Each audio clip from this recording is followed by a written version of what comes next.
Oke.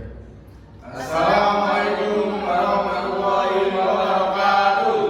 Perkenalkan, kami dari kelompok 5 izin mempresentasikan hasil diskusi dari kelompok kami tentang ilmu pengetahuan teknologi dan seni dalam Islam. Sebelumnya, perkenalkan, Nama saya Muhammad Sobat Adi Saputra. Nama saya Muhammad Zidan Farhin. nama saya Sabika Lita Kalinaya. Saya Nesa Sakira Setiani. Kami akan mempresentasikan hasil diskusi dari kelompok kami.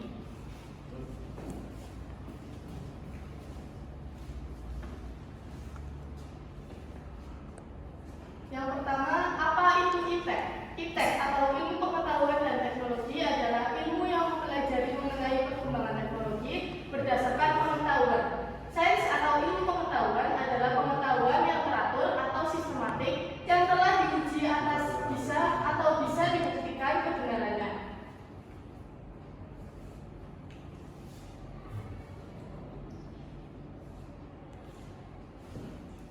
Pandangan Islam terhadap IPTEK. Ilmu Islam mendorong umatnya untuk mengembangkan IPTEK. Islam mementingkan pengembangan dan penguasaan IPTEK untuk menjadi sarana ibadah. Umat Islam boleh memanfaatkan IPTEK jika telah dihalalkan oleh syariat Islam. Begitupun sebaliknya, dalam Islam, IPTEK digunakan sebagai sarana mengenal Allah dan juga untuk melaksanakan perintah Allah sebagai khalifatul fi'at, sehingga sains tersebut harus membawa kemaslahatan kepada umat manusia umumnya dan umat Islam khususnya. IPTEK juga sebagai pengabdian muslim kepada Allah untuk mengembangkan amanat khalifatullah di muka bumi untuk berkhidmat kepada kemanusiaan dan menyebarkan manfaat bagi seluruh alam. Sifat IPTEK menurut Islam. IPTEK itu bersifat terikat nilai, yaitu harus disesuaikan dengan nilai-nilai ajaran Islam. IPTEK merupakan pedoman dan sarana bagi manusia dalam melaksanakan tugas sebagai hamba dan khalifah Allah agar kualitas ibadah dan kesejahteraannya meningkat. Islam sangat mendorong pengembangan IPTEK. Terbukti dari banyaknya ayat Al-Quran atau hadis Nabi yang memerintahkan untuk memperhatikan penciptaan atau keberadaan alam semesta. Bahkan ayat yang pertama adalah perintah untuk membaca. Terbukti pada surat Al-Zariyat ayat 56 dan Al-Baqarah ayat 30. Apa itu seni? Pengertian seni merupakan ekspresi jiwa seseorang yang identik dengan keindahan. Dalam bahasa Sanskerta, seni disebut cilpa yang berarti berwarna, dan kata akhirnya cilpa yang berarti dilengkapi dengan bentuk-bentuk yang indah atau dihiasi dengan indah. Contoh seni yaitu seni 2 dimensi dan 3 dimensi. Pandangan Islam terhadap seni, hukum seni adalah mubah atau boleh, bahkan akan makruh atau haram jika seni itu menyimpang dari prinsip tauhidullah. Seni merupakan keindahan, dan keindahan menjadi salah satu sifat yang diletakkan Allah pada pencipta jagat raya ini. Dalam firman Allah, maka apakah mereka tidak melihat ke langit yang ada di atas mereka, bagaimana kami meningkatkannya dan menghiasinya, dan tiada baginya sedikit pun letak-letak. Quran surat ayat 50 juz 6.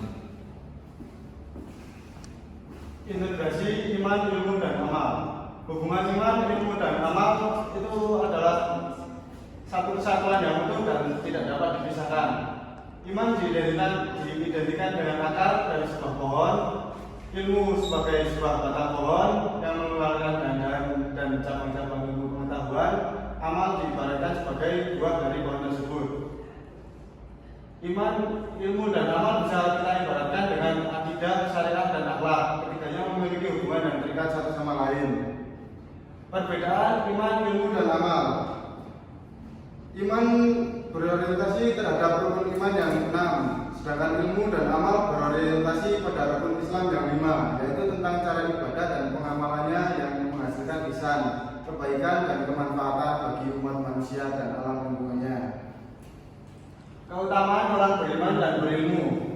Nabi Muhammad SAW bersabda, keutamaan orang yang berilmu atas orang yang ahli ibadah adalah seperti utamanya bulan di malam purnama atas semua bintang-bintang lainnya.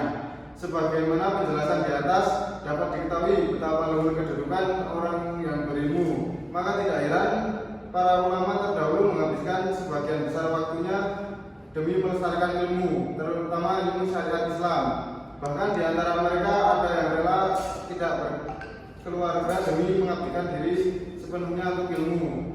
Misalnya Ibnu Jarir at-Tabari sebagai musafir atau ahli tafsir dan sejarawan, Jamal Sari seorang musafir dan teolog, Imam Yahya bin Syaraf ad-Din an-Nawawi seorang ahli hadis, Ibnu Tamiyah dan sebagainya. Mereka mendedikasikan dan mengabdikan diri untuk melestarikan ilmu sehingga sejarah mencatatkan sebagai orang-orang alim yang mempengaruhi dunia Islam.